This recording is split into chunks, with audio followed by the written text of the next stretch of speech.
What's up, everybody? I'm Cecilia Dames, and welcome back to the Game Plan Educational Solutions, the best channel for history teachers that want to be more engaging, effective, and influential educators. In today's video, I'm going to be talking about whether or not it's even worth your time trying to embed learning games into your online classroom, whether they work, and how you can make it work for your classroom. So it's going to be a good one. If you're curious to know a little bit more about this, stay tuned. Okay, y'all, so today's a crazy windy day, but we're gonna make it work. And the only way I could properly start this video is by telling you a story. So a couple years ago, I had an 8th period class that just I had a group of students that I could not, for the life of me, get them to participate in my class. I mean, we were trying to do like some cause and effect or something like that, some popcorn reading, filling out a graphic organizer, you know, stuff that we sometimes just have to do.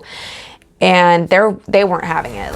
Now, maybe you've had this happen to you before, where your student is just at the point where they give up and they put their head down, and that's that.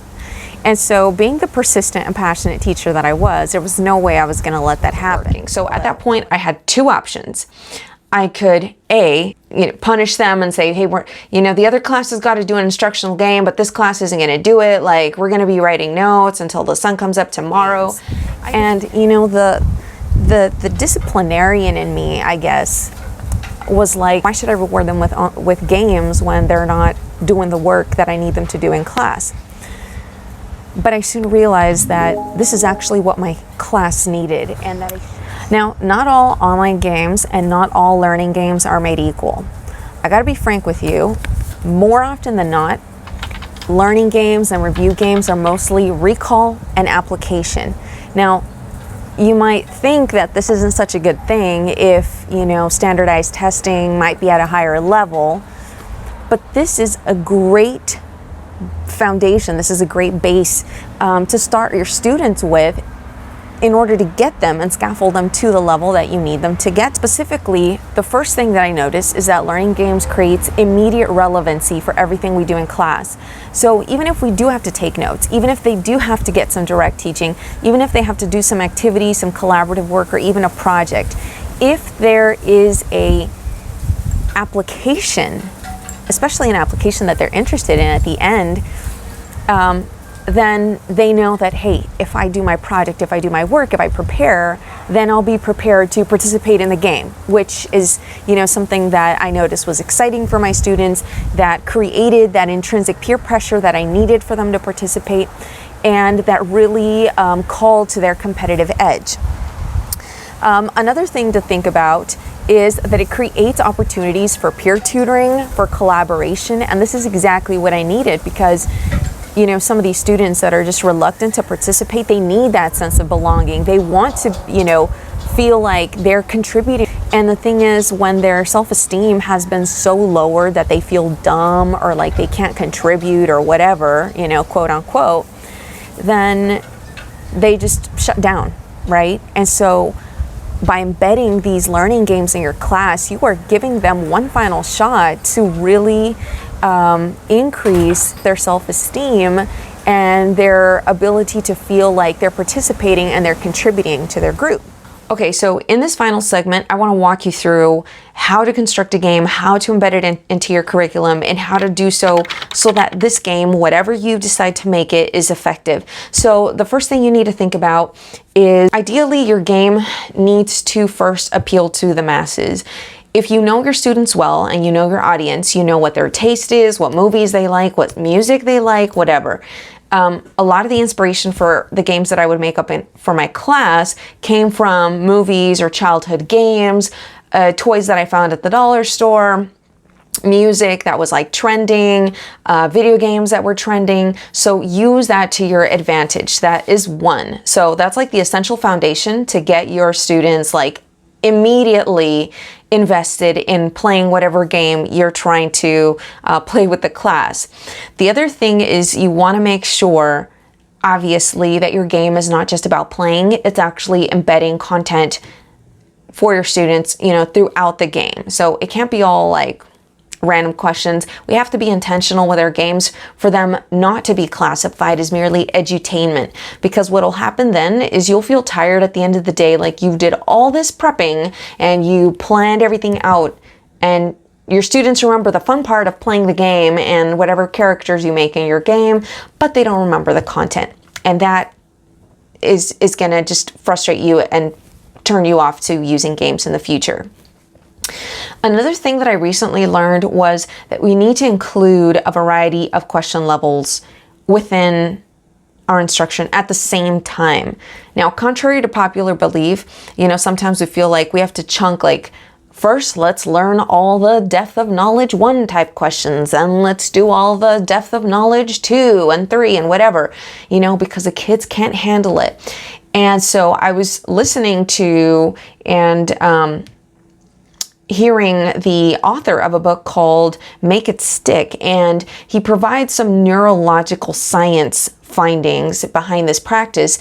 And he suggests, and my teaching experience kind of confirms this, but he suggests varying the difficulty level of questions. So when you do games, you want to do like a recall question, but then you want to do like an analysis question, and then mix it up with a compare contrast question. And it may feel at first to your students like they're not getting it, they're bombing the game, or this game is so hard. But after they get the hang of it and they get the practice, you're actually helping them sharpen their skills. So you want to make sure you don't stick to just recall questions. You want to make sure that you do a little bit of variety between recall and an application. More often than not, review games are going to be recall and application, but again, you don't want to make it just recall or just application. You want a variety of both. And again, this in the long run is going to help your students solidify that information for long-term retention.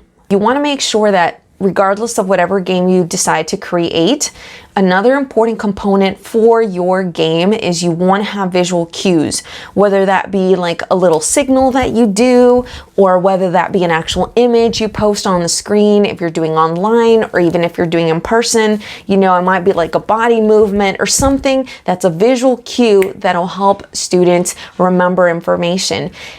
In that same neurological research study that they did, they talked about the fact that humans are triggered by cues that appeal to our senses. So sometimes when we smell something, it reminds us of someone or of a moment in our life.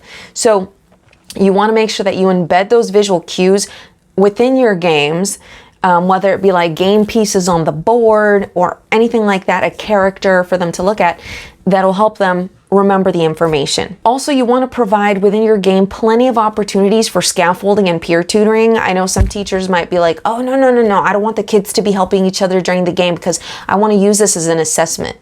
Well, guess what? You can still use it as an effective assessment even if the kids help each other, but you need to set boundaries.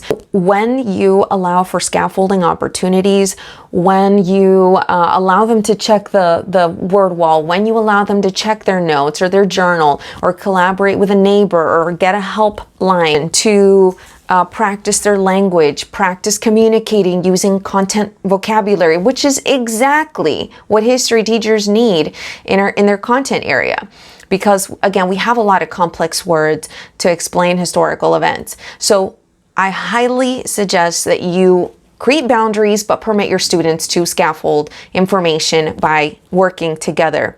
Now, if you have ever had a class like that 8th period class that I told you about that needs constant movement, to put it nicely, that are body kinesthetic learners, I would definitely, and I have ever since, incorporated I've incorporated movement within the game, whether that be rotating seats, whether that be like stand up, sit down, especially now that we can't be rotating seats and doing all that. Allow for that opportunity for constant movement, because that'll keep your students not only hyped up, but also it'll keep their brains engaged, because again, when we move, more blood circulates to our brain, which equals more focus.